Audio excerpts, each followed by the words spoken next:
السلام علیکم۔ قانون اور عوام میں آپ کو خوش آمدید کہتے ہیں۔ نارووال سپورٹس کمپلیکس میں احسن اقبال معصوم منصوبہ عوامی فائدے کے لیے ہے۔ اسلام آباد ہائی کورٹ کا تفصیلی فیصلہ جاری۔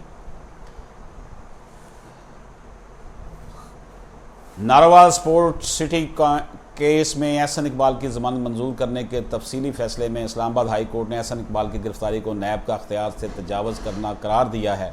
عدالت نے فیصلے میں کہا ہے کہ نیب احسن اقبال پر کرپشن کا الزام ثابت کرنے میں ناکام رہا۔ نہ ریکارڈ پر ہے نہ نیب نے الزام لگایا کہ احسن اقبال نے اس منصوبے سے مالی فائدہ حاصل کیا۔ نیب احسن اقبال کو قید کرنے کے جواز پر بھی عدالت کو مطمئن نہیں کر سکا۔ گرفتاری کے لیے بادی النظر میں جرم سے تعلق ہونا ضروری ہے۔ ملزم کی گرفتاری کے لیے ناقابل تردید ثبوت ہونا ضروری ہے۔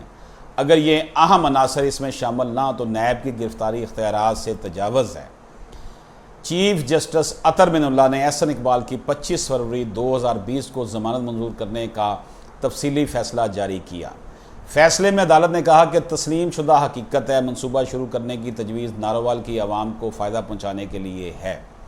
CDWP سمیت مختلف متعلقہ فورمز کی جانب سے منصوبے کی منظوری دی گئی۔ احسن اقبال نیب تفتیش میں تعاون بھی کر رہے تھے۔ کیس انکوائری سطح پر تھا جب گرفتار کیا گیا۔ منتخب رینکنگ جو ہے وہ گرفتاری سے حلقے کے عوام کو بھی ہارڈشپ کا سامنا کرنا پڑا۔ 1999 کے آرڈیننس کے تحت نیب ملزم کی گرفتاری کا اختیار بغیر سوچ و بچار کے استعمال نہیں کیا جا سکتا۔ کسی ملزم کو آئین کے تحت اس کے بنیادی حقوق سے محروم نہیں کیا جا سکتا۔ محض الزامات پر ملزم کو آزادی سے محروم کرنا جواز نہیں۔ فیصلے کے مطابق نارووال سپورٹس سٹی کیس میں اب تک احسن اقبال معصوم ہیں۔ نیب پراسیکیوٹر جنرل کرپشن یا بدعنوانی سے متعلقہ مواد عدالت میں پیش نہ کر سکے۔ گرفتاری کا اختیار منصفانہ، برابری اور بغیر استعمال کے کیا گیا۔